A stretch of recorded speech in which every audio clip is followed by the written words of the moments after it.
નમસ્કાર વિદ્યાર્થી મિત્રો, અલ્તાફભાઈ જોડાઈ ગયા છે આપણી સાથે. અલ્તાફભાઈ, અવાજ આવી રહ્યો છે? અવાજ આવી રહ્યો છે આપણનો. Okay. Good evening. Good evening અલ્તાફભાઈ, આપણી કેમ છો? પાસે બસ મજા છે. સાહેબ કેમ છો? મજામાં? મજા. આપણી સાથે ગેસ્ટ જોડાયેલા છે વિદ્યાર્થી મિત્રો, બધા જોડાયેલા રહેજો એટલે આગળ એમનો પરિચય પણ મેળવશું. એમની પાસે જે જ્ઞાન છે, માર્ગદર્શન છે, ઉચિત માર્ગદર્શન પણ મેળવશું. સૌપ્રથમ તો મદદનીશ નિયામક રોજગારની કચેરી જામનગર વતી ઓવરસીઝ એમ્પ્લોયમેન્ટ ડિપાર્ટમેન્ટ રાજકોટ અને આજના ફેકલ્ટી સાહેબનું સ્વાગત કરવામાં આવે છે. સાહેબ, વેલકમ. Thank you. અલ્તાફભાઈ, તમારું પણ ખૂબ જ શાબ્દિક અને હાર્દિક સ્વાગત કરવામાં આવે છે. અલ્તાફભાઈ, થેન્ક યુ. કોરોનાના સમયમાં મિત્રો, આ COVID-19 ની સિચ્યુએશનમાં ઓનલાઈન માધ્યમ તરીકે Instagram, Facebook live, YouTube live ઘણા બધા સેશન થતા હોય, પણ ક્યારેક વિદ્યાર્થી મિત્રોને એવું હોય કે જોઈએ એવું મળ્યું નહીં. ક્યારેક અમુક સેશન એવા પણ ચાલે છે અત્યારે જેમાં વિદ્યાર્થી મિત્રો પૈસા દઈને સેશનમાં લાઈવ જોઈન થાય છે, પણ તોય એને યોગ્ય માહિતી મળતી નથી. એટલે વધારે મિત્રો ખાસ આ વિડીયો શેર કરજો પહેલા તો ફટાફટ, જેથી કરીને બીજા ભાઈઓ બહેનો પણ જોડાઈ શકે. અને જે માહિતી હું તમને વિશ્વાસ અપાવું છું કે જે માહિતી આપણને ગૂગલમાં ફાઇન્ડ કરતા પણ ના મળે એવી આજે સચોટ માહિતી અલ્તાફભાઈ દ્વારા અને ફેકલ્ટી સાહેબ છે એમનો પરિચય અલ્તાફભાઈ આપશે જ. અને આપ સર્વે અલ્તાફભાઈને ના ઓળખતા હોય તો વિદેશ રોજગાર સેલ રાજકોટની કચેરીમાં તેઓ વિદેશ કરિયર માટેના કાઉન્સેલર છે. શરૂઆતમાં બેઝિક માહિતી આપી દઉં તમને મિત્રો કે મદદનીશ નિયામક રોજગારની કચેરી જામનગર એટલે કે જિલ્લા રોજગાર કચેરી જામનગર દ્વારા જુદા જુદા ઓનલાઈન પ્લેટફોર્મ ઉપર એક દિવસે, 2 દિવસે, વીકમાં 2 વખત, વીકમાં 3 વખત જુદા જુદા વિષય ઉપર સેમિનાર થાય છે. ખાસ કરીને અમે ફેસબુકમાં, ઇન્સ્ટાગ્રામમાં અને ટેલિગ્રામમાં પોસ્ટ કરતા હોઈએ છીએ. એની વોટ્સઅપમાં પણ અમારા એકાઉન્ટ્સ છે, ગ્રુપ્સ છે, તો એમાં પણ અમે શેર કરતા હોઈએ છીએ. હું એક રિકમેન્ડેશન આપને કરીશ કે જિલ્લા રોજગાર કચેરીને લગતા જેટલા વિડીયો છે એ અમે યુનિવર્સલ બનાવીએ છીએ. એટલે કે ખાલી માત્ર જિલ્લા રોજગાર કચેરી માટે નહીં, પણ આખા ગુજરાતના, ઓવરઓલ ગુજરાતના દરેક ઉમેદવાર ભાઈઓ બહેનો પોતાની જિલ્લા રોજગાર કચેરીમાં જઈને કેવી રીતના વિવિધ સેવાઓનો ઉપયોગ કરી શકે એ માટે જુદા જુદા વિડીયો અમે પોસ્ટ કરીએ છીએ. તો અમારી એમ્પ્લોયમેન્ટ ઓફિસ જામનગરની યુટ્યુબ ચેનલને પણ તમે સબસ્ક્રાઈબ કરજો, ઇન્સ્ટાગ્રામમાં ફોલો કરજો, ટેલિગ્રામમાં પણ અમારું નામ સેમ જ છે. અમે દરેક જગ્યાએ ક્યાંય નામ ડિફરન્સ નથી. એટલે તમે કોઈ પણ સોશિયલ મીડિયામાં ઉમેદવાર મિત્રો એમ્પ્લોયમેન્ટ ઓફિસ જામનગર સર્ચ કરશો, ફાઇન્ડ કરશો એટલે આપણને અમારું એકાઉન્ટ, અમારું પેજ મળી જશે. અલ્તાફભાઈ, પેલો તો કેમ છે તબિયત પાણી તમારે? બસ મજા છે અને સારો એવો સાહેબ ટોપિક આજે કવર કરવા જઈએ છીએ. થોડું એટલે આના વિશે મારે જે કહેવાનું છે હું થોડું કહું છું કે સર, આઈ એમ અલ્તાફ ડેરિયા, રોજગાર કચેરી રાજકોટ થી ઓવરસીઝ ડિપાર્ટમેન્ટમાં એઝ અ કેરિયર કાઉન્સેલર. આપણી સાથે આજના જે સ્પીકર, આપણી સાથે જે ગેસ્ટ જોડાણા છે નિશાંતભાઈ પટેલ, જે વિદેશ અભ્યાસ માટે અથવા રોજગારી પર્પઝથી જે વિદ્યાર્થીઓને વિદેશ જવું છે તો એમને કોઈક ને કોઈક એવી પરીક્ષા આપવાની થતી હોય અથવા કોઈક ને કોઈક એવી એક્ઝામ આપવાની થતી હોય તો એ એક્ઝામના એક્સપર્ટ તરીકે આજે નિશાંતભાઈ પટેલ આપણી સાથે જોડાણા છે. એ વિષય ઉપર ખાસું એવું નોલેજ સાહેબ પાસે છે ઓલરેડી, અને સાહેબ આપણી સાથે ઘણો બધો ટાઈમ સ્પેન્ડ કરવાના છીએ. ઘણા બધા સર અમારાથી થોડા પ્રશ્નો છે, ઉમેદવારના પણ થોડા એવા પ્રશ્ન અમે કાઉન્ટ કરેલા છે. દાખલા તરીકે સર, થોડી ડીપલી વાત કરીએ તમને તો અમે લોકો એક કાર્નિવલ જેવું ઉજવીએ છીએ કે ઓવરસીઝ ઇન્ફોર્મેશન કાર્નિવલ. 21 તારીખે યોગ દિવસના દિવસે અમે સ્ટાર્ટઅપ કરેલું છે, 21 તારીખથી 28 તારીખ સુધી. ડેઈલી અમારો પર્પઝ એવો હોય છે કે ગુજરાતના, અધરવાઇઝ સૌરાષ્ટ્ર કચ્છના તમામ કચેરીમાં અલગ અલગ વિષય ઉપર ત્યાંથી લોકલ કાઉન્સેલર ઇન્સ્ટાગ્રામ લાઈવ થઈ છે અને એના ઉમેદવાર તો જોડાય જ છે, સાથે સાથે અમારી સાથે 12 જિલ્લાની રોજગાર કચેરી પણ જોડાય છે, જે લાઈવ પ્લેટફોર્મ ઉપર જોવે છે અને આફ્ટર વિડીયો પોતે ડાઉનલોડ કરે છે અને પોતાના સોશિયલ મીડિયાના જેટલા પણ માધ્યમ છે એમાં એ વિડીયોને પોસ્ટ કરે છે. એટલે ઓલ ઓવર ગણવા જઈએ તો વિડીયો 20-25 મિનિટ, અડધી કલાકનો આપણે બનાવીએ છીએ અને આપણી સાથે વાત કરીએ છીએ, એ રેકોર્ડેડ છે અને એને આપણે સોશિયલ મીડિયા પ્લેટફોર્મ ઉપર સેન્ડ પણ કરીએ છીએ, જેથી આ માહિતી નિરંતર ચાલતી રહે, નિરંતર ઉમેદવાર સુધી પહોંચતી રહે અને એમને ગાઈડન્સ મળતું રહે. થોડી વાત કરું તો અમે ડિફરન્ટ ટોપિક ઉપર વાત કરતા હોઈએ છીએ. સ્ટાર્ટઅપમાં અમે ડિપાર્ટમેન્ટની માહિતી આપી દીધેલી છે ઓલરેડી. સેકન્ડ કે અમે પાસપોર્ટ રિલેટેડ બધી માહિતી વિદ્યાર્થીઓને શેર કરેલી છે. આજે અને કાલના દિવસમાં અમે જે વાત કરેલી છે એમાં થોડુંક એક સ્ટેપ ઉપર અમે ગયા હતા કે એમાં વિઝા અંગેની માહિતી અમે થોડીક એમને શેર કરેલી છે. નહીં કે થોડી ડિટેલ આપણે શેર કરતા હોઈએ જેથી ઉમેદવારને સાચી સચોટ માહિતી મળે. આજે તમારી પાસે એવી આશા રાખીએ સર કે આજનો જે વિષય અમે લીધેલો છે કે વિવિધ પરીક્ષા અંગેની માહિતી, જે વિદ્યાર્થીઓને ખરેખર વિદેશ જવું છે તો એમને ઘણી બધી એવી મુશ્કેલી પડતી હોય કે કઈ એક્ઝામ આપવી છે, કેવી રીતે આપી શકાય છે, અથવા કેવી એક્ઝામ હોય છે. બેઝિકલી આપણને નોલેજ હોય છે પણ જે ઉમેદવારને નોલેજ હોતું નથી, અથવા હોય છે તો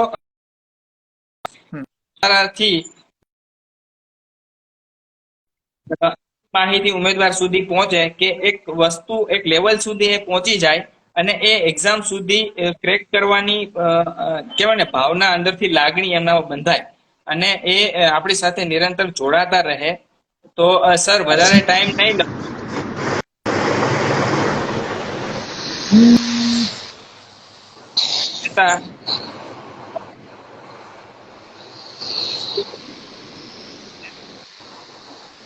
એક કોલથી સર સાથે જોડાયેલા તો હાલો અલ્તાફભાઈ, અલ્તાફભાઈ આપનો વોઇસ નથી આવતો. અલ્તાફભાઈ આપનો વોઇસ નથી આવતો. આપનો વોઇસ નથી આવી રહ્યો અલ્તાફભાઈ, સોરી. સર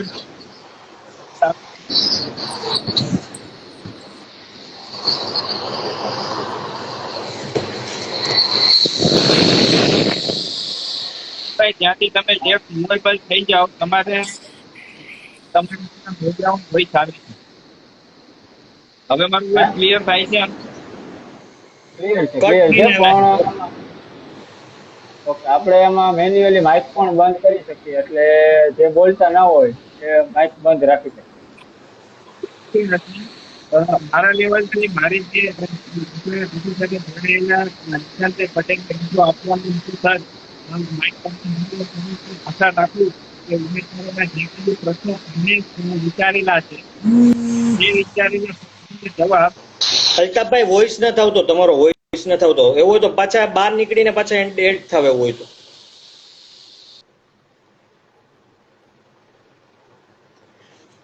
જસ્ટ 1 મિનિટ મિત્રો, ટેકનિકલ કારણે જસ્ટ હમણાં અલ્તાફભાઈ જોઈન થઈ જશે.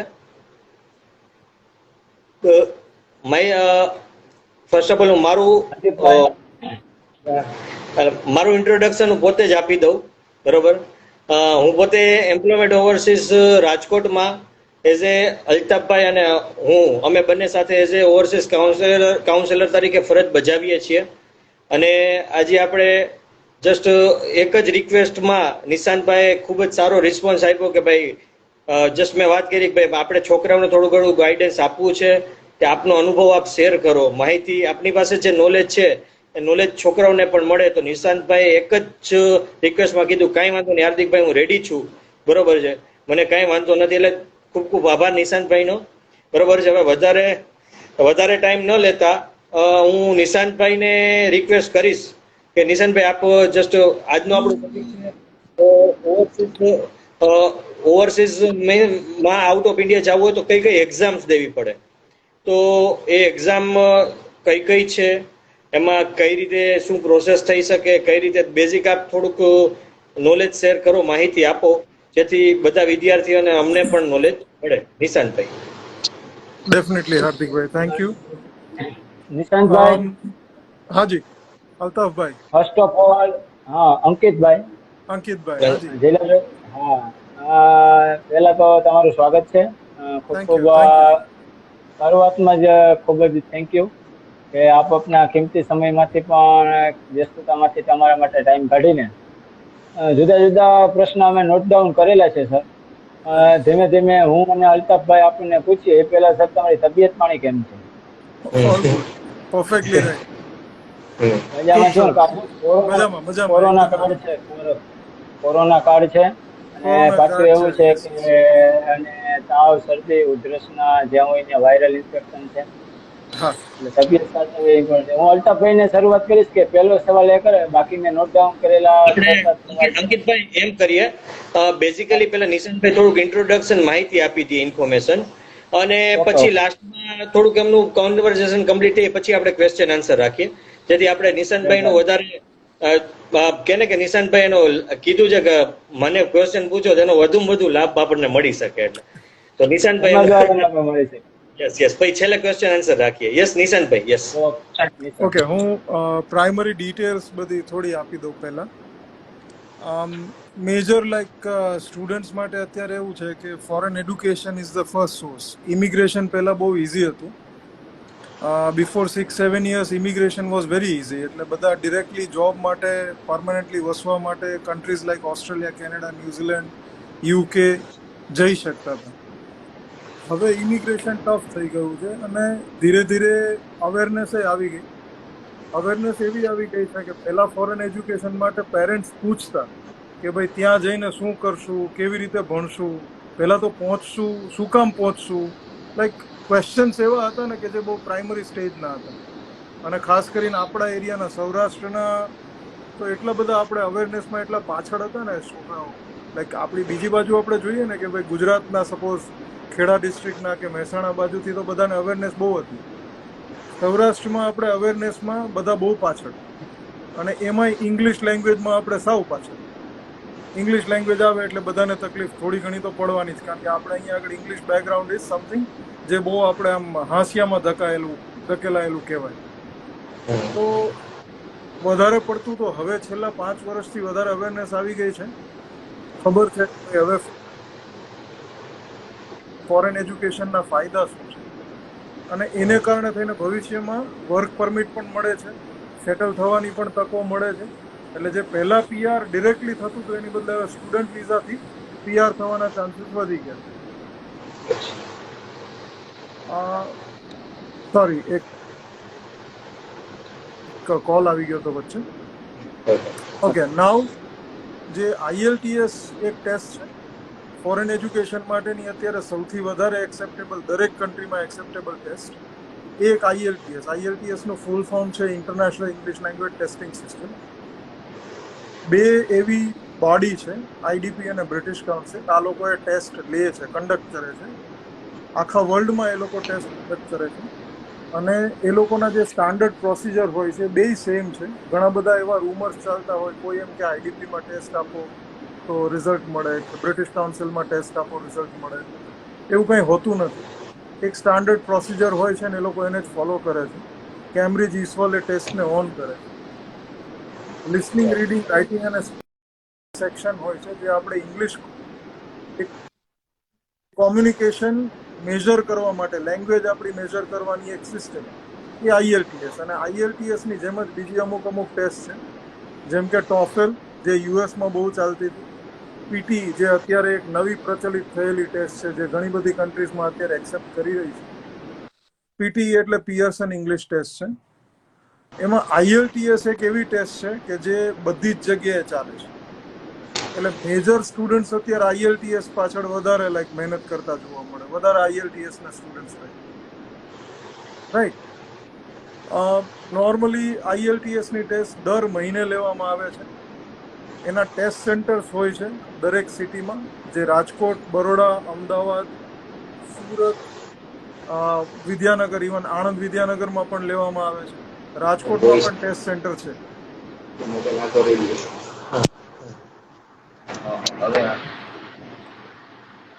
યસ નિશાંતભાઈ, યા, સંભળાય છે ને? ડિસ્ટર્બન્સ નથી ને કઈ? ના નથી.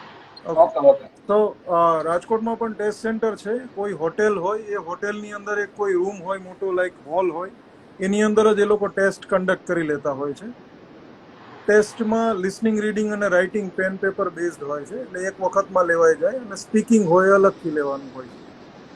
તો 2 પાર્ટમાં ટેસ્ટ કન્ડક્ટ થતી હોય છે. ટોફેલની વાત કરીએ તો ટોફેલ કમ્પ્યુટર બેઝ ટેસ્ટ છે, એનું પણ ટેસ્ટ સિટીમાં હોય છે, અને પહેલેથી ટેસ્ટ બધી સ્કેડ્યુલ્ડ હોય છે. કમ્પ્યુટરાઇઝ ટેસ્ટ છે એટલે ઓનલાઈન ટેસ્ટ છે. એનું રિઝલ્ટ પણ આવી જ રીતના ટૂંકમાં આફ્ટર કમ્પ્લીશન ઓફ ટેસ્ટ અમુક દિવસો પછી એ લોકો રિઝલ્ટ ડિક્લેર કરતા હોય છે. એમાં પણ લિસનિંગ, રીડિંગ, રાઇટિંગ અને સ્પીકિંગ 4 અલગ અલગ મોડ્યુલ હોય છે. પીટી એ પણ ઓનલાઈન ટેસ્ટ છે, એના પણ કમ્પ્યુટરાઇઝ ટેસ્ટ સેન્ટર હોય છે, અને જુદા જુદા ટેસ્ટ સેન્ટર્સ ઉપર આપણે જઈને ટેસ્ટ આપી શકીએ છીએ. એની ટેસ્ટમાં પણ લિસનિંગ, રીડિંગ, રાઇટિંગ અને સ્પીકિંગ 4 મોડ્યુલ હોય, અને એનું પણ રિઝલ્ટ એવી જ રીતે 2 થી 3 દિવસ પછી આપવામાં આવે છે. દરેક જે ટેસ્ટ છે એની અલગ અલગ થોડીક અલગ અલગ સિસ્ટમ હોય છે. બાકી બેઝિકલી આ દરેક ટેસ્ટમાં કોઈ પણ જાતનું કોઈ પર્ટિક્યુલર નોલેજની જરૂર નથી, કોઈ ફિલ્ડના નોલેજની જરૂર નથી, કોઈ બુકિશ નોલેજની જરૂર નથી. અલ્ટિમેટલી તમે એક પર્ટિક્યુલર ટાઈમ ફ્રેમની અંદર તમારી લિસનિંગ, રીડિંગ, રાઇટિંગ અને સ્પીકિંગ સ્કિલ્સને દર્શાવો છો જુદા જુદા ટેસ્ટના માધ્યમથી, ટેસ્ટ પેપરના માધ્યમથી. મોસ્ટલી આઈ વુડ સે કે IELTS ઇઝ સમથિંગ કે જેની અંદર ઇંગ્લિશ તો આવડવું જ જોઈએ. એ જ રીતે પીટી, ટોફેલ બધામાં English is the first requirement. જે લોકો એવા છે, અમુક વિદ્યાર્થી મિત્રો એવા હોય છે કે જે લોકો ઇંગ્લિશ ન આવડતું હોવા છતાં IELTS સીધા જ આપવા માટેની મહેનત કરવા માંડે, કે પીટી આપવા માંડે, કે પછી ટોફેલની મહેનત કરવા માંડે. એ યોગ્ય નથી. IELTS, પીટી, ટોફેલ કે બીજી કોઈ પણ ઇંગ્લિશ ટેસ્ટની ટેકનિક શીખવી જરૂરી છે, પણ એના પહેલાં ઇંગ્લિશ આવડવું જરૂરી છે. જો ઇંગ્લિશ આવડતું હોય તો કોઈ પણ ટેસ્ટ ક્રેક કરી શકાય છે, અને ઇંગ્લિશ આવડવા માટે ઓબ્વિયસલી વેરી બેઝિક થિંગ, એવું જરૂરી નથી કે તમે ગ્રામર પૂરેપૂરું શીખો. ગ્રામરમાં like noun, pronoun, adverb, adjective બધું તમને આવડે એવું જરૂરી નથી. મેજર બધા જે આપણે કહીએ ને કે ભાઈ ઇંગ્લિશ માટેના યુઝ માટેના તમારી પાસે જે નોલેજ હોવું જોઈએ, એમાં તમારું વર્બલી લાઈક તમારું વોકેબ્યુલરી તમારી સારી હોય, શબ્દો તમને બનાવતા આવડતા હોવા જોઈએ, એટલે એ બહુ મોટી વાત છે. શબ્દ ભંડોળ ભેગો કરવો ઘણી બધી પ્રેક્ટિસ માગી લે છે. એના સિવાય સેન્ટેન્સ સ્ટ્રક્ચર બનાવતા સાચું આવડવું જોઈએ, ટેન્સીસ આવડવા જોઈએ, એક્ટિવ પેસિવ વોઇસ આવડવો જોઈએ. આની ઉપર જો વ્યવસ્થિત રીતના મહેનત કરી લે બાળકો, તો પછી IELTSની કે પીટીઈની કે ટોફેલની ટેકનિક શીખીને અને ટેસ્ટ ક્લિયર કરવી બહુ ઇઝી પડી જાય છે. Okay. Yes. જી, Good. This is like overall review of the test, Okay. સામાન્ય knowledge. Done. Thank you very much નિશાંતભાઈ. બેઝિક એમણે નોલેજ આપ્યું નિશાંતભાઈ કે what is the IELTS, what is the TOEFL, what is the PTE ની basic બધી details એમણે ડીપમાં કીધી. હવે આગળ વધીએ તો એમાં જસ્ટ અમુક જે સ્ટુડન્ટ જે રેગ્યુલર ફ્રિકવન્ટલી આસ્ક ક્વેશ્ચન પૂછતા હોય છે કે ભાઈ સર આવું આવું કેમ થાય કે કેમ થાય વોટ એવર, તો એ ટાઈપના ક્વેશ્ચન્સ માટે હું અંકિતભાઈને રિક્વેસ્ટ કરીશ કે અંકિતભાઈ કયા કયા આપના સ્ટુડન્ટ પાસે ક્વેશ્ચન આપને પૂછેલા છે સ્ટુડન્ટે, તો નિશાંતભાઈ પાસે આપણે એક્સપર્ટ પાસેથી એમના આન્સર પ્રોપરલી સારી રીતે લઈ શકીએ. અંકિતભાઈ. જી અંકિતભાઈ. નિશાંતભાઈ, હાજી, ખૂબ જ સરસ માહિતી આપી આપે. Thank you. અવાજ આવી રહ્યો છે ક્લિયર? જી જી જી, આવી રહ્યો છે ક્લિયર? આવે છે, વાંધો નથી. તો સૌ પ્રથમ તો અત્યારે ઉમેદવાર ઘણા બધા આવતા હોય, લેખિત હોશિયાર પરીક્ષામાં 10-15 કે 15-20 ઉમેદવાર આવતા હોય, અને અમે ભૂતકાળમાં એટલે જ્યારે કોવિડ ની સિચ્યુએશન નહોતી ત્યારે કોલેજમાં રેગ્યુલર જઈને મહિનામાં 1 વખત, મહિનામાં 2 વખત, ક્યારેક ક્યારેક તો મહિનામાં 3 વખત પણ અમે આવા ઓવરસીઝના સેમિનાર કરેલા છે. પણ એ સેમિનાર પછી અમુક જે ઇફેક્ટ ઊભી થાય કે અમુક પ્રશ્નો હજી લોકોને ક્લિયર ના હોય. તો પહેલો પ્રશ્ન તો સાહેબ એવો હોય છે કોમન કે કઈ પરીક્ષાઓ આપવાની હોય છે. જનરલી કઈ પરીક્ષાઓ આપવાની હોય છે. માની લો સપોઝ કે હું out of country for education માટે જાઉં છું, અથવા તો ફોર જોબ માટે જાઉં છું. એવું કે કમ્પલસરી એ કોઈ ખરી આ ઓકે, આપવાની depends upon the country actually. તમે જો ઇંગ્લિશ સ્પીકિંગ કન્ટ્રીમાં જાઓ છો તો મેન્ડેટરી છે તમારે ઇંગ્લિશ સ્પીકિંગ કન્ટ્રીઝમાં એવું સાબિત કરવું કે ભાઈ મને ઇંગ્લિશમાં આ લેવલ સુધી મારું નોલેજ છે, મને આટલી ઇંગ્લિશ યુઝ કરતા આવડે છે. દરેક ટેસ્ટના અલગ અલગ સ્કોર હોય છે.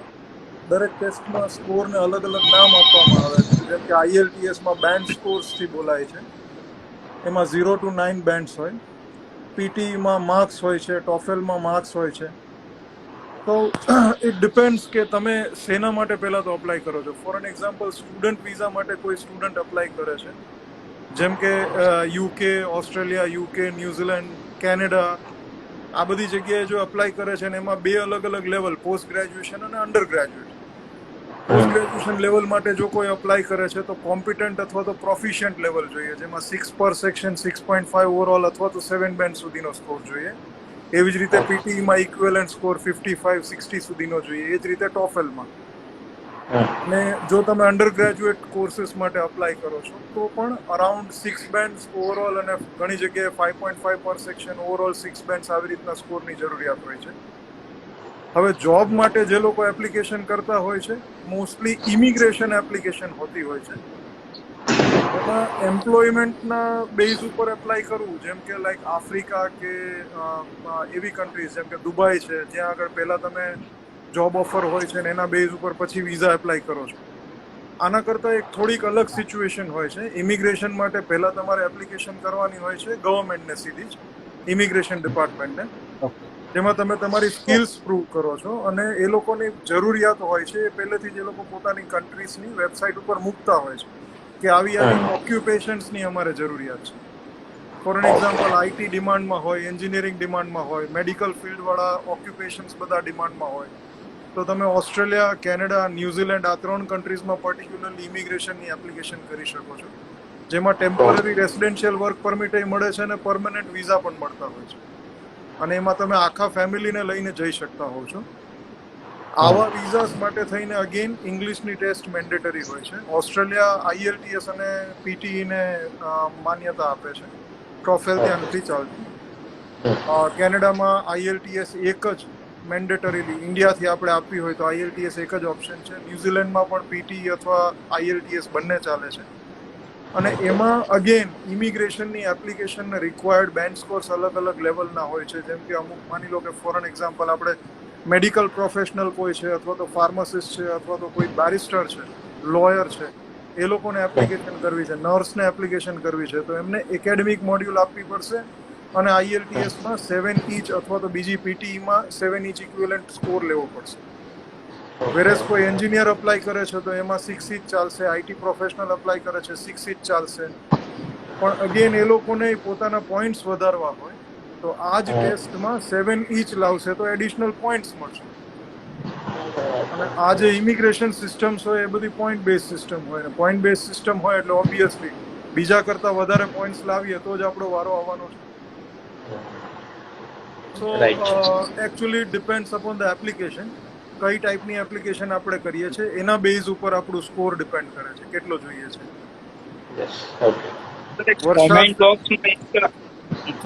બોક્સમાં સોરી, કેન્ડિડેટનો ક્વેશ્ચન છે, આઈલ્સનો સર્ટિફિકેટ કેટલા વર્ષ સુધી માન્ય છે અથવા એક્ઝામ રિઝલ્ટની વેલિડિટી કેટલી હોઈ શકે એવું કહી શકાય? રાઈટ. IELTS નું સર્ટિફિકેટ નોર્મલી એક્ઝામ દીધાના 2 વર્ષ સુધી વેલિડ હોય છે. પણ ઓસ્ટ્રેલિયામાં ઇમિગ્રેશન જો એપ્લાય કરો છો તો એમાં મેન્ડેટરીલી એ લોકો એક સિસ્ટમ ઇન્ટ્રોડ્યુસ કરે છે, ખાલી ઓસ્ટ્રેલિયા પૂરતું જ છે. એ લોકો 3 વર્ષ સુધી એને વેલિડ રાખે છે. બાકી ઓફિશિયલી IELTS પોતે 2 વર્ષ માટે જ વેલિડ છે. સેમ થિંગ PTE માટે, સેમ થિંગ ટોફલ માટે. સર, એક મારા લેવલથી પ્રશ્ન હતો જી. કે કોઈ પણ કેન્ડિડેટને આ ટેસ્ટ આપવી હોય, લાઈક કોઈ પણ એક્ઝામ, આઈલ્સ કે ટોફેલ છે અથવા PTE, તો એમાં ક્વોલિફિકેશનનું કઈ મહત્વ છે કે આટલું ક્વોલિફિકેશન હોય તો જ આપી શકે? નહીં, બિલકુલ નહીં. ક્વોલિફિકેશનની કોઈ જરૂરિયાત જ નથી. આ એક ઇંગ્લિશની ટેસ્ટ છે અને કોઈ પણ જાતના ફિલ્ડની સાથે આને નિસ્બત નથી. કોઈ પણ વ્યક્તિ જે 16 વર્ષથી ઉપરની એજ હોય એ ટેસ્ટ આપી શકે છે. બરોબર. અને સર ઓનલાઈન હોય છે કે ઓફલાઈન આપી શકાય છે? અત્યારે પેપર બેઝ ટેસ્ટ જ હતી IELTS. હવે અમુક જગ્યાએ જેમ કે ગુજરાતમાં અમદાવાદમાં કમ્પ્યુટરાઇઝ ટેસ્ટ ચાલુ થઈ છે અને IELTS નું જ બીજું એક વર્ઝન છે જે આ ખાસ કરીને પેન્ડેમિકમાં ચાલુ થયું છે, જેને IELTS ઇન્ડિકેટર કહેવાય. એ ઓનલાઈન ટેસ્ટ છે. એ ઓનલાઈન ટેસ્ટ છે પણ બધી જગ્યાએ વેલિડ નથી. અમુક જગ્યાએ વેલિડ છે. એડમિશન માટે ફોર એન એક્ઝામ્પલ અમુક યુનિવર્સિટીઝ ચલાવશે, પણ પછી વિઝા એપ્લિકેશન માટે થઈને ફરજિયાતપણે આપણે IELTS નું જે રેગ્યુલર નોર્મલ ટેસ્ટનું રિઝલ્ટ છે એ આપવું પડતું હોય છે. અને સર એક પ્રશ્ન એવો અંદરથી થાય જી. કે આટલા બધા દેશ છે, આટલા બધા કન્ટ્રી છે, બધા ઉમેદવારોનો પર્પઝ અલગ અલગ દેશ હોઈ શકે, તો કેટલા એવા દેશ છે કે કોમન એક એક્ઝામ લેવાતી હોય છે? લાઈક આઈસ તો કે 50 દેશમાં લેવાય છે, ટોફેલ તો કે આટલા દેશમાં, એવા દ્વારા કંઈક હોઈ શકે? એકચ્યુઅલી IELTS જ્યારથી ઇન્ટ્રોડ્યુસ થઈ ને, પહેલા IELTS નહોતી. Once upon a time it was like કે પહેલા USA જ બધા જ હતા. એજ્યુકેશન માટે USA સિવાય કોઈને કંઈ ખ્યાલ જ ન આવતો. એટલે USA માં ટોફેલ ચાલતી હતી. ટોફેલ જ્યારે ચાલતી હતી ત્યારે એવું કહી શકાય ખાલી US માં જ ચાલતી હતી. ત્યારે આપણે ત્યાંથી બીજી ક્યાંય કોઈ જતા જ નહોતા એક રીતે. પછી જ્યારે ધીરે ધીરે બધે જવાનો ટ્રેન્ડ ચાલુ થયો, ઓસ્ટ્રેલિયા લાઇમલાઇટમાં આવ્યું, કેનેડા લાઇમલાઇટમાં આવ્યું, ન્યુઝીલેન્ડ પણ સ્ટુડન્ટ જવા માંડ્યા, UK તો પહેલેથી હતું જ. તો IELTS ત્યારે ઇન્ટ્રોડ્યુસ થઈ અને IELTS એટલી સરસ રીતે યોજાય છે અને એ લોકોનું ફોર્મેટ એટલું પર્ટિક્યુલર છે, એટલું બધું અનબાયસ્ડ ફોર્મેટ છે કે જેમાં તમારું લેંગ્વેજનું લેવલ પરફેક્ટલી માપવામાં આવે છે. ત્યાર પછી IELTS લગભગ અત્યારે 180 કન્ટ્રીઝમાં વેલિડ ટેસ્ટ તરીકે લેવામાં આવે છે. એટલે ઇવન યુએસમાં પણ IELTS ચાલુ, દરેક university. UK, USA, Canada, Australia, કોઈ પણ ઇંગ્લિશ સ્પીકિંગ કન્ટ્રીમાં આપણે જવું છે, ઇવન દુબઈ જેવી કન્ટ્રીઝ, મલેશિયા જેવી કન્ટ્રીઝ કે જ્યાં આગળ તમારી યુનિવર્સિટીઝ છે કેનેડા, UK કે ઓસ્ટ્રેલિયાની હોય અને એ લોકોનું ત્યાં કેમ્પસ હોય, સિંગાપોર, મલેશિયા, દુબઈમાં પણ એ લોકોના કેમ્પસીસ હોય છે, એ લોકોનો પણ એન્ટ્રી ક્રાઇટેરિયામાં જો ઇંગ્લિશ ટેસ્ટ એક મેન્ડેટરી હોય ને તો એ લોકો IELTS ચલાવે. એટલે એમ કહી શકાય કે IELTS તમે આપી દો તો દરેક કન્ટ્રીમાં તમે કોઈ પણ જગ્યાએ પછી એપ્લિકેશન કરી શકો. બહુ રેર એક્સેપ્શન્સ છે, ખાસ કરીને યુએસમાં અમુક એવી હજુ યુનિવર્સિટીઝ છે, એવું કહી શકાય 2% જેવી, કે જે લોકો મેન્ડેટરીલી હજુ ટોફેલ માંગે છે. બાકી બધી જગ્યાએ IELTS ચાલુ છે. કહી શકાય સર કે જે સ્ટુડન્ટને આઉટ ઓફ કન્ટ્રી જવું છે તો પ્રાયોરિટીમાં આઈસની એક્ઝામને પ્રિફરેબલ કરી શકાય. એક્ઝેક્ટલી. અને એમાંય આપણે ટોફેલ લઈ શકાય. જી હા. અને એમાંય આપણે સૌરાષ્ટ્રના સ્ટુડન્ટ્સ માટે તો એવું અમે લોકો એવું કહેતા હોઈએ, જો તમારે 12th પછી ગ્રેજ્યુએશન માટે જવું છે તો 11th સ્ટેન્ડર્ડથી પ્રિપરેશન ઇંગ્લિશનું શરૂ કરી દેવાનું. અને જો તમે અંડર ગ્રેજ્યુએશન લાઈક તમારું ગ્રેજ્યુએશન પૂરું કર્યા પછી માસ્ટર્સ ડિગ્રી માટે કે પોસ્ટ ગ્રેજ્યુએશન માટે જવા માંગો છો તો તમારું સેકન્ડ યર હોય ને ત્યારથી જ તમારે એની ઇંગ્લિશની પ્રિપરેશન, જો તમારું ઇંગ્લિશ વીક છે તો ઇંગ્લિશની પ્રિપરેશન ચાલુ કરી દેવાની. છેલ્લે IELTS ની પ્રિપરેશન માટે બહુ તો 2 થી 3 મહિના ઇનફ થઈ પડે. પણ IELTS છે એ it's like tip of the mountain, right? એ તો આખું લાઈક ઇટ્સ ટોપ. નીચે જે પાયો છે એ ઇંગ્લિશનો છે અને ઇંગ્લિશ ઓવરનાઇટ નથી થતું, એમાં ટાઈમ લાગે. એની માટે પહેલેથી time like for an example રોજ 1-1.5 કલાકની મહેનત આપવા માંડે, 1 વર્ષ માટે મહેનત કરે તો પછી IELTS ને કે કોઈ પણ ઇંગ્લિશ ટેસ્ટને ક્રેક કરતા તમને કોઈ રોકી ન શકે. પણ તમે એમ કહો કે ભાઈ હું રોજ 10 કલાક માટે વાંચીને અને 1 મહિનામાં કે 2 મહિનામાં કે 3 મહિનામાં IELTS ક્લિયર કરી લઉં અને મારું ઇંગ્લિશ વ્યવસ્થિત નથી તો 99% તો મિરેકલ સિવાય આપણું રિઝલ્ટ સારું આવે નહીં. નિશાંત સર, અત્યારે એક કોમેન્ટ હોઈ ગઈ, એમાં એક ઉમેદવારે પ્રશ્ન કર્યો કે અત્યારે આફ્ટર કોવિડ હાલમાં IELTS ના એક્ઝામની ફી શું હોય છે? 14,700 છે. 14,700 ફીસ છે. કોવિડ વખતે, પેન્ડેમિક વખતે તો IELTS સ્થગિત જ થઈ ગઈ હતી કારણ કે લઈ જ ન શકાય ઓબ્વિયસલી. હવે ચાલુ થઈ છે, ઇનફેક્ટ આ મહિનાથી જ શરૂ થઈ છે.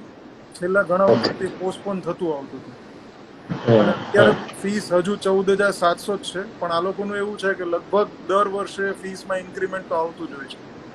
200-500 રૂપિયાનું ઇન્ક્રીમેન્ટ તો ડેફિનેટલી આવતું હોય છે. 2003માં જ્યારે અમે શરૂ કર્યું ને ત્યારે આની ફીસ સમવેર અરાઉન્ડ કંઈક 7,000 આસપાસ હતી. જે અત્યારે 14,700 થઈ ગઈ છે. ડબલ થઈ ગયું. જી જી ડબલ થઈ ગઈ. અને એજ કેન્ડિડેટ્સ ભાઈનો વધતા જ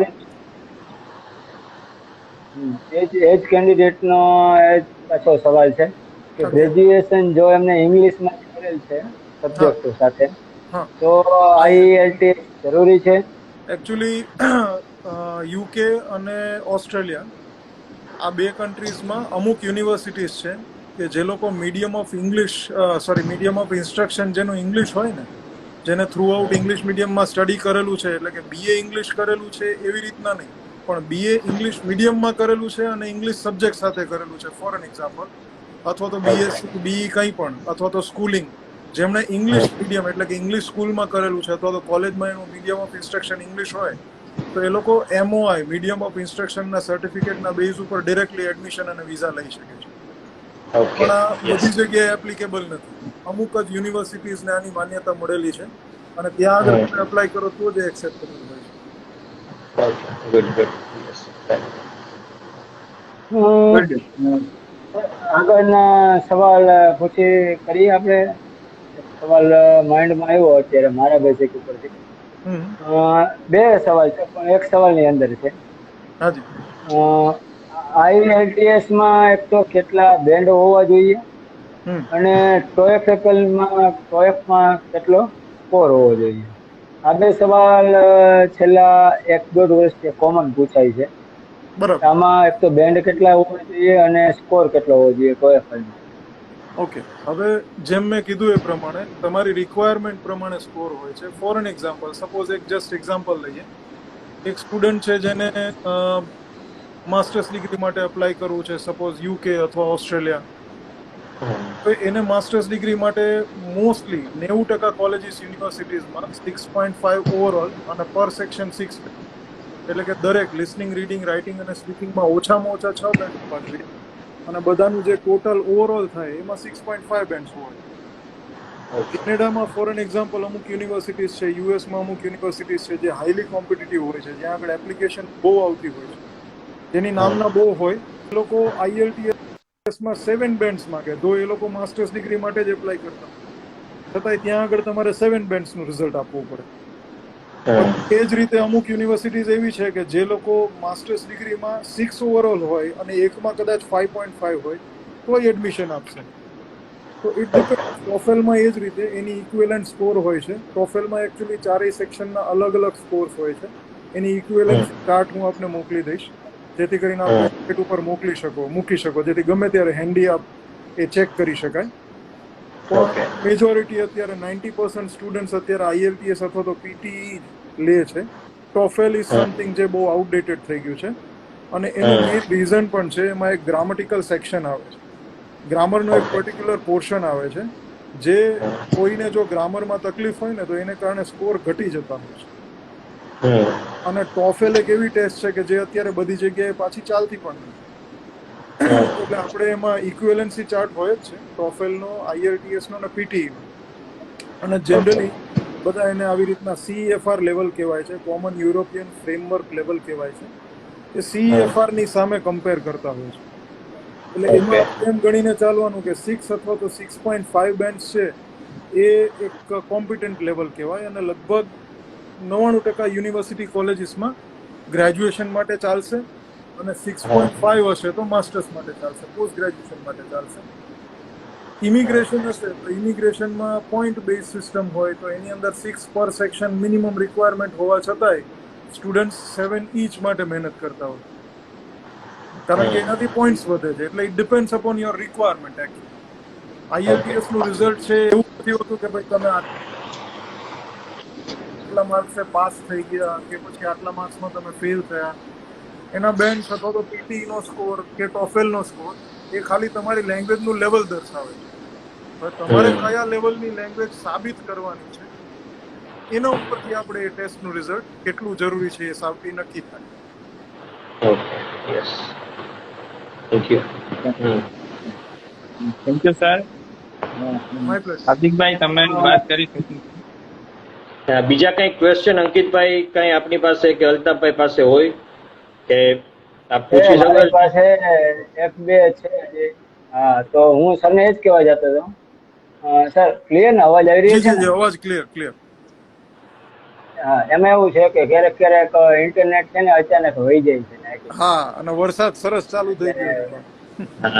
વરસાદ ચાલુ થઈ ગયો છે. પહેલા તો તમને શુભકામના વરસાદની, ઘણી બધી શુભકામનાઓ. Same to you. સર અમુક સમય અમુક છોકરાઓ ડાયા પણ હોય, અમુક છોકરાઓ હોશિયાર હોય, પણ અમુક છોકરાઓ જે આવે છે ઉમેદવારો કેન્ડિડેટ એ થોડાક ઓવર સ્માર્ટ હોય અને એ એવા સવાલ કરે કે કેવો સવાલ કે પરીક્ષા આપવી ફરજિયાત છે, વગર પરીક્ષાએ વિદેશમાં ન જઈ શકાય, તો એવા કઈ દેશ ખરા કે જ્યાં અભ્યાસ માટે કે જોબ માટે વગર પરીક્ષાએ જઈ શકાય અથવા જરૂરી છે કે નથી? આપણે મેં પછીથી આની લિંક એને મોકલી દઈએ. સાથે સાથે હું પણ એડ કરી દઉં, અમારી પાસે પણ ઘણા કેન્ડિડેટ્સ આવતા હોય છે. એમ કે સર ઘણા બધી કન્ટ્રી એવી છે કે ઘણા બધા સોર્સ છે કે જેનાથી આપણે વિધાઉટ એક્ઝામ આપણે જઈ શકીએ છીએ. બરોબર, એક્ઝામ દેવાની જરૂર નથી પડતી, તો શું કામ મારે એક્ઝામ દેવી જોઈએ? તો કરેક્ટ. એનો કઈ રસ્તો કે શું છે કે એમાં શું આમ જોલ શું છે એ કહી શકો તમે? ડેફિનેટલી. એકચ્યુઅલી આ એક બહુ પર્ટિક્યુલર ક્વેશ્ચન છે અને ખરેખર આમાં જ સ્ટુડન્ટ્સ અટવાતા હોય છે. ઘણા બધા લાઈક આમાં કેવું છે, લાઈક આજના સમયમાં મિસ માર્કેટિંગ બહુ થતું હોય છે.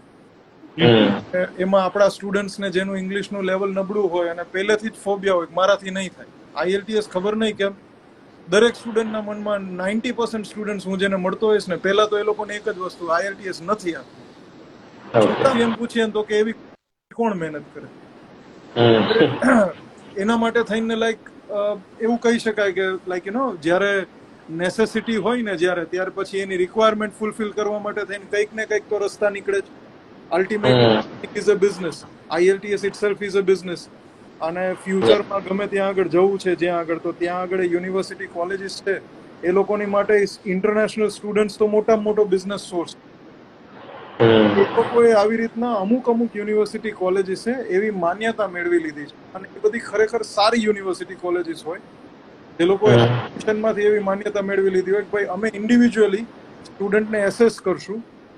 ખાસ કરીને આવી યુનિવર્સિટીઝ બધી યુકેમાં વધારે છે, જે ઇન્ડિવિજ્યુઅલી પોતાની લાઈક ઓફિસીસ ધરાવે છે. ઇન્ડિયામાં એ લોકોની ઓફિસીસ હોય છે, તો પોતાની ઓફિસીસ અથવા તો રેપ્રેઝેન્ટેટિવ ઓફિસીસ અથવા તો ઓનલાઈન ગમે તે રીતે એ લોકો સ્ટુડન્ટનું ઇંગ્લિશ લેવલ મેજર કરી લે અને પોતે તેને એક રીતે સર્ટિફાઈ કરી દે કે અમે આમને એક આ લેવલ સુધી મેજર કરી લીધા અને એમનું આ લેવલ હોવાથી અમે આ કોર્સની અંદર એમને એડમિશન આપી દઈએ. હવે આવી માન્યતા પ્રાપ્ત યુનિવર્સિટી કોલેજ હોય તો એ લોકો પ્રોપરલી મેજર કરશે તમારું લેવલ, ખરેખર સારી રીતે એક ટેસ્ટ લેશે. પણ જો એમાં અમુક લાઈક તડજોડ વાળી કોલેજીસ હોય કે જ્યાં આગળ સ્ટુડન્ટ જતા ના હોય છતાં એમને બિઝનેસ જોતો હોય, તો એ લોકો પણ આની અંદર કૂદી પડે કે અમે આઈએલટીએસ વગર એડમિશન આપશું. હવે એ લોકો પછી ગમે તેમ કરીને એને પાસ કરી દેશે સ્ટુડન્ટ્સને, પણ પછી ઇસ્યુ થાય વિઝામાં. જ્યારે વિઝા એપ્લિકેશન થાય છે ત્યારે વિઝા ઓફિસર ક્યારેય બાયસ્ડ ડિસિઝન લેતા નથી.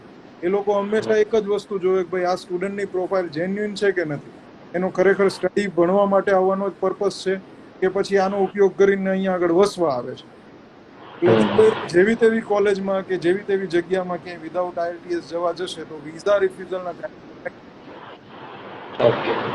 આઈએલટીએસ જેને નથી જ આપવી અને છતાંય જવું છે તો એમની માટે થઈને અમુક પેન્ડેમિક ભૂલી ગયા છે. પેન્ડેમિક ડ્યુઓલિંગો ટેસ્ટ છે. ડ્યુઓલિંગો ટેસ્ટ ઓનલાઈન ટેસ્ટ છે અને થોડીક પ્રમાણમાં ઇઝી છે. એનું ફોર્મેટ જે છે ને આઈએલટીએસ ને પીટીઈ કરતા થોડું ઇઝી છે. તો ડ્યુઓલિંગો એક ઓફિશિયલ ટેસ્ટ છે અને એમાં પણ લિસનિંગ, રીડિંગ, રાઇટિંગ અને સ્પીકિંગની સ્કિલ્સ મેજર કરવામાં આવે છે. અને એ ટેસ્ટ પણ અત્યારે તમને સ્ટુડન્ટ વિઝા માટે આ બધી ઇંગ્લિશ સ્પીકિંગ કન્ટ્રીમાં જવા માટે એક્સેપ્ટ ઘણી બધી યુનિવર્સિટી કોલેજીસ કરે છે. Okay, good, thank you. Thank you sir. કારણ કે આ એક ખૂબ જ ઓલું હતું, શું કહેવાય કે મગજમાં બેસતું જ નહોતું. ઘણા બધા એમ કહેતા હતા કે વગર વિદેશમાં જવું પરીક્ષાની શું જરૂર છે ને આમ ને તેમ ને આવા દેશ આપણે એને ફ્યુચર આ વિડીયો બતાવી શકીએ કે ના તમે જોઈ શકો. ડેફિનેટલી. એકચ્યુઅલી હું એક પોઈન્ટ એડ કરીશ કે આઈએલટીએસ અથવા તો કોઈ પણ ઇંગ્લિશની ટેસ્ટ આ લોકો માંગે છે એનું રીઝન માત્ર ને માત્ર એ છે કે એ લોકો એજ્યુકેશનને બહુ સિરિયસલી લે છે. આપણી જેમ નહીં કે ભાઈ ગોખી લેવાનું ને પૂરું કરી લેવાનું. એ લોકો સ્ટુડન્ટ્સ છે તો એ લોકોનું ફ્યુચર છે. અને તમે ત્યાં આગળ ઇંગ્લિશમાં ભણવાના છો. તમને જો ઇંગ્લિશ આવડતું હશે તો જ તમે સારી રીતે તમારી પઢાઈ પૂરી કરી શકશો. અને એ મેન્ડેટરીલી ચેક કરવા માટે થઈને એ લોકો આ ટેસ્ટ અપાવડાવે છે. અથવા તો જેમ મેં કીધું એ પ્રમાણે અમુક યુનિવર્સિટી કોલેજીસ તમારું મીડિયમ ઓફ ઇન્સ્ટ્રક્શન ઇંગ્લિશ હોય, તમે થ્રુ આઉટ ઇંગ્લિશમાં ભણેલા છો, અથવા તો કોઈ એક પર્ટિક્યુલર આખો કોર્સ ઇંગ્લિશ મીડિયમમાં પૂરો કરેલો છે, તો એ પેરામીટરને પણ એ એક્સેપ્ટ કરે છે કે તમે આટલો આખો એક કોર્સ ઇંગ્લિશમાં પૂરો કરી લીધો તો તમે અહીંયા આગળ પણ આવીને આ ઇંગ્લિશનો કોર્સ જે ઇંગ્લિશમાં ભણાવવામાં આવશે એ કોર્સ તમે આરામથી સમજીને પૂરો કરી શકશો. એટલે ઇંગ્લિશ શીખવાનું કે એવી રીતનું નહીં, એ લોકોનું આ પેરામીટર એના માટે છે કે તમે જ્યારે અહીંયા આવશો ત્યારે ખરેખર એક ભણતર જે અમે ઇંગ્લિશ મીડિયમમાં આપશું એ તમે વ્યવસ્થિત રીતે પૂરા કરીને અને ભવિષ્યમાં અહીંયા આગળ તમે અમારી ઇકોનોમીને હેલ્પફુલ થશો. સર સાથે જસ્ટ એક ક્વેશ્ચન પૂછવાનો હતો સાથે કે ભાઈ આપણે ઇંગ્લિશની વાત કરી કે ઇંગ્લિશ ઉપર સૌરાષ્ટ્રનું બટ ઓબ્વિયસ છે કે ઇંગ્લિશ ઘણું પુઅર છે, બરોબર? એટલે ત્યાં કઈ એ બાજુ જવાનું જ નહીં આપણે, એ રસ્તે બીજા જ રસ્તે જવાનું, બરોબર? સાચી વાત. એના માટે જસ્ટ ઇંગ્લિશ ઇમ્પ્રુવ કરવા માટે આપ શું સલાહ આપો છો? શું કરવું જોઈએ છોકરાએ? મીન્સ કોઈ થર્ડ પાર્ટી ક્લાસ રાખવા જોઈએ કે કોઈ ઓનલાઈન કે વોટ, આમ કઈ રીતે એમનું ઇંગ્લિશ ઇમ્પ્રુવ થાય કે કઈ રીતે એની લાઈફ સિક્યોર કરી શકે, આગળ વધી શકે? હવે ધીસ ઇઝ સમથિંગ લાઈક આપણે એમ કહી શકીએ કે દરેકની પોતાની એક આગવી રીત હોય. અમુકને એવું છે કે ભાઈ કોઈ કાન પકડીને બેસાડે તો જ કામ કરશે, પ્રેશર આવશે કોઈ જાતનું, કોઈ માથે કચકચ કરવા વાળું હશે, કોઈ મેન્ટર હશે. આપણે suppose like you know target oriented person હોય ને કે ભાઈ ટાર્ગેટ ના આવે ત્યાં સુધી પ્રેશર જ ના આવે. મને સામે કંઈક દેખાતું હોય કે ભાઈ હવે આ મને કાલે આ પૂછશે કે અમારે શું કરવાનું. મોટા થઈ ગયા પછી તમને કોઈ કાન ખરેખર નથી પકડી શકવાનું. મેચ્યોરિટી આવી ગયા પછી તો એવું થવાનું નથી, બેન્ચ ઉપર કોઈ ઊભું રાખવાનું નથી. બટ એક રીતના એક પ્રેશર હોય કે ભાઈ બીજા ક્લાસમેટ્સ હશે, 5-10 જણા બેઠા હશે, 15 જણા બેઠા હશે, એની સામે મને ફેકલ્ટી પૂછશે કે ભાઈ કાલનું આ કર્યું, અથવા તો આ ક્વેશ્ચનનો આન્સર અમને આપો, અથવા તો ટેન્સને કન્વર્ટ કરીને બતાવો. કોઈ પણ વસ્તુનું જે પ્રેશર આવે છે અને પછી જ જે કામ કરી શકે છે એમની માટે ડેફિનેટલી ક્લાસીસ મેન્ડેટરી છે. પછી એ ક્લાસીસ કોઈ professionally like you know like we conduct એવી રીતના કોઈ ક્લાસીસ કન્ડક્ટ, જે ઘણી બધી જગ્યાએ બહુ બધા ઇંગ્લિશ ક્લાસીસ થાય છે, એવી જગ્યાએ એવી જગ્યાએ તમે કરો છો કે પછી ક્યાંય કોઈ ઘર ક્લાસીસ કરાવે છે, કોઈ સ્કૂલ ટીચર છે એ લોકો ક્લાસ કરાવે છે, ગમે તે રીતે.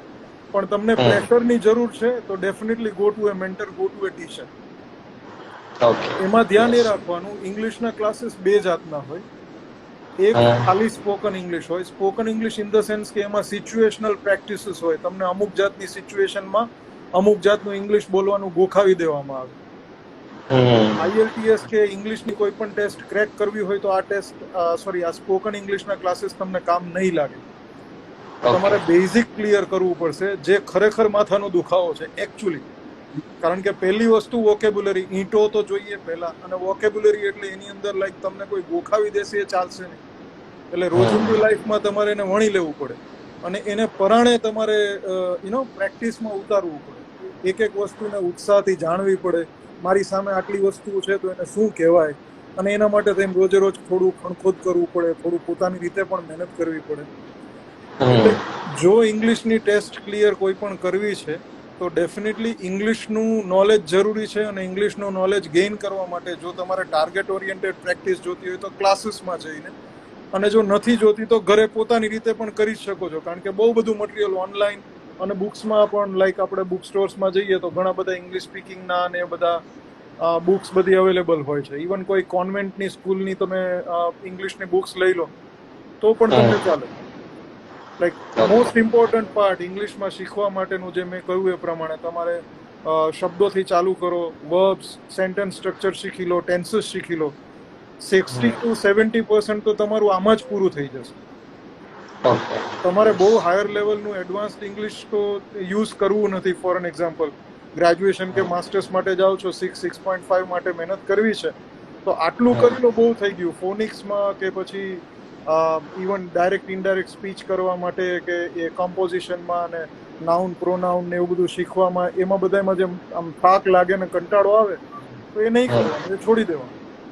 એટલે આપણી જરૂરિયાત પૂરતું કરી લો, બાકીનું એની મેળે થઈ જશે.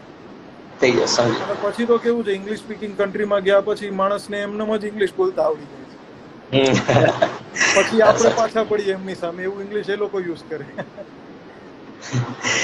સર સાથે ઘણા કહેતા હોય છે કે નોર્મલી ઘણી યુનિવર્સિટી છે જે 6, 6.5, 7 બેન્ડ આવે છે, તો ઘણી યુનિવર્સિટી સ્કોલરશિપ પણ આપે છે. આપે છે, ઘણી જગ્યાએ ક્રાઇટેરિયા છે. Yes yes. તો એમાં કઈ રીતે ક્રાઇટેરિયા જસ્ટ હોય છે કે પર્ટિક્યુલર કોઈ કન્ટ્રી છે કે કઈ યુનિવર્સિટી કે એવું કઈ પર્ટિક્યુલર આમ કઈ રીતે most of the universities overall academics જોશે. ક્યારેય એકલા IELTS ના બેઝ ઉપર સ્કોલરશિપ નથી આપતી. Most of the colleges universities overall academics ના બેઝ ઉપર પ્લસ IELTS માં વધારે સ્કોર છે તો એમાં સ્કોલરશિપ્સ આપશે. અને સ્કોલરશિપ્સ જનરલી જે આપણી કોર્સ ફીસ હોય એ કોર્સ ફીસના સંદર્ભે લાઈક 5% to 25% સુધી હોઈ શકે. ઓકે. IELTS એકલું ખાલી સ્કોલરશિપમાં રોલ પ્લે નથી કરતું. ઓવરઓલ એકેડેમિક્સ જોઈએ, પર્સન્ટેજ સારા જોઈએ, બેકલોગ્સ ન હોય અને પર્સન્ટેજ સારા હોય, પ્લસ IELTS માં સ્કોર સારો હોય તો સ્કોલરશિપ મળી શકે છે. પછી અમુક યુનિવર્સિટીઝમાં જેમ કે યુકેમાં એવી સિસ્ટમ છે કે તમે આખા વર્ષની ફીસ એક સાથે ભરી દેતા હો તો પણ એક રીતે એ લોકો સ્કોલરશિપ જ આપે છે, લાઈક £1000 ટુ લઈને £3000 સુધીની સ્કોલરશિપ આ ક્રાઇટેરિયાના બેઝ ઉપર મળતી હોય છે.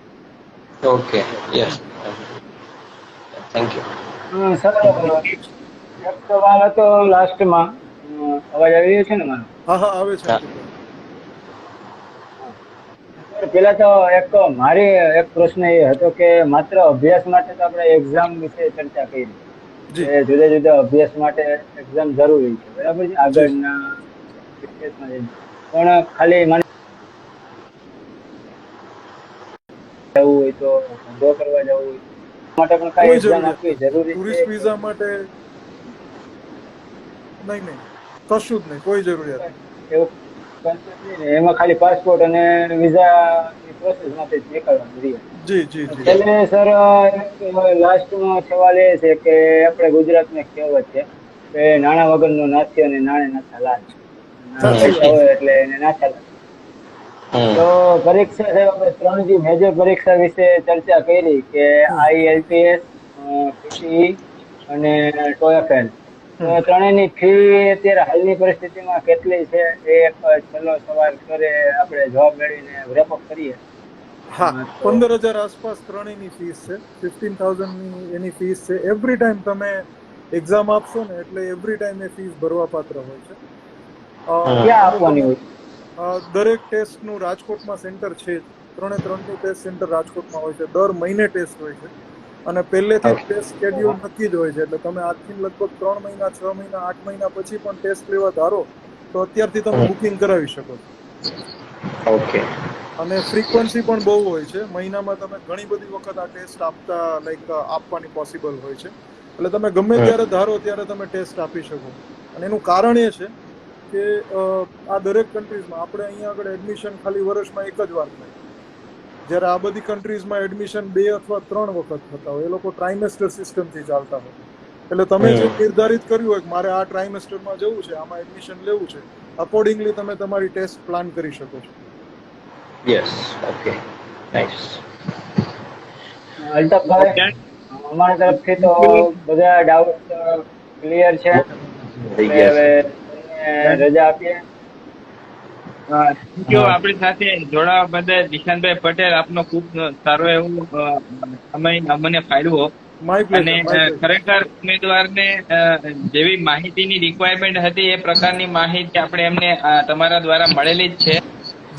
લાસ્ટમાં હું એટલું કહીશ કે અમારાથી પોસિબિલિટી એવું બનશે ક્યારે કે કોઈ ઉમેદવાર એવું કહેશે કે સાહેબ કોણ હતા, સાહેબનો કોન્ટેક્ટ અમારે જોઈએ છે, તો ચોક્કસ અમે તમારો કોન્ટેક્ટ એમને શેર કરી શકીએ એટલી પરમિશન છે સાહેબ. Any time sir, any time. Okay, thank you sir. Once again હાર્દિકભાઈ તમને માઇક આપું છું. થેન્ક યુ અંકિતભાઈ, અલ્તાફભાઈ, હાર્દિકભાઈ. હાજી અંકિતભાઈ. હા, એ મદદનીશ નિયામક રોજગારની કચેરીના એક ગેટ ટુગેધર ટોક વેબિનાર તો ઠીક, આ તો મારા સવાલ મેં કીધું ફોન દ્વારા હું પૂછી લઉં. પછી એવો એક વિચાર કર્યો કે બહારની વાલે જે કરીએ આપણે તો ઉમેદવારોને પણ માહિતી મળે અને દરેક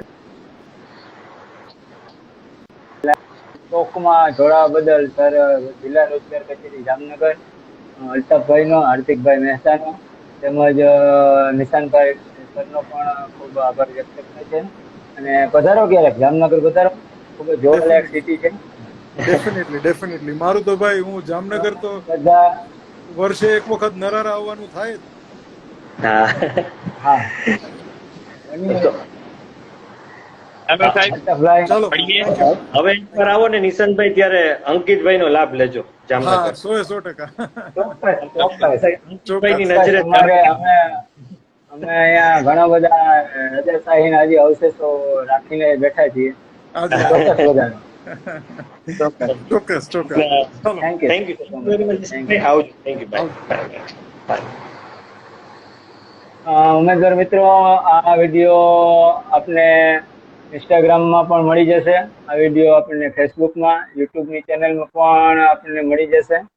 અને ખાસ તમારે કાંઈ સાંભળવામાં બાકી રહી ગયું હોય તો ફરીથી આ વિડીયો જોઈ લેજો. આપણે 1 કલાક તો આપણા આગળના ફ્યુચર માટે ફાળવી પણ શકીએ.